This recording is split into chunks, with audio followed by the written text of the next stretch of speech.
So here in Australia we run these small utes, and we're looking for the answer, and Reese out of America bringing in this Reese Revolution through Hayman Reese in Melbourne, and you can buy one here in Ballarat from Fifth Wheelers Australia.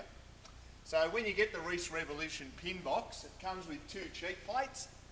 So if you're building a fifth wheeler, you'd weld these up to your chassis under your bedroom, and it has a certain bolt pattern. The bolt pattern needs to match your existing fifth wheeler if you want to fit one of these pin boxes. This bolt pattern here is the Lippert 1621, probably the most common one found in Australia. There's two rows of bolts and it's sort of offset. It won't work on this very easily. You can't just slip it in there. You have to alter things.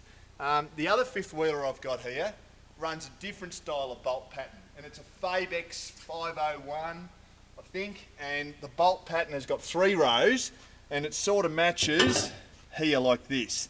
So you could unbolt this existing pin box and just slip the Reese Revolution pin box in there if your width is correct. So we'll just suggest you've built one, or you want to fix that problem of not having enough turning space and you're worried about hitting the back window. I'll show you how it works. So it looks very similar to other pin boxes. It's 300mm wide, standard 12-inch. That's the most popular ones we find in Australia.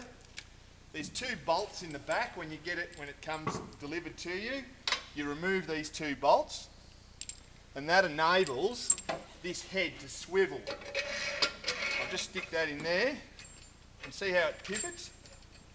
And the pivot point is a shaft that runs right through here, and there's a big bolt underneath. Now to stop the pin box swiveling on the hitch, there's this wedge.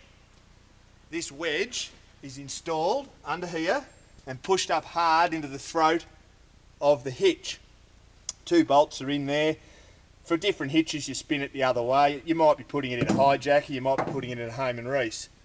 So that binds up and it becomes the weight bearing point only. Then your swivelling occurs from here. And just say you've gone around a really tight corner and you turn it to here. This would be the nose cone of your fifth wheeler.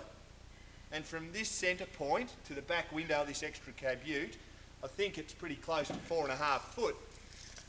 And half of your fifth wheeler is 4 foot. So yeah, we're 4.5 foot to the back window.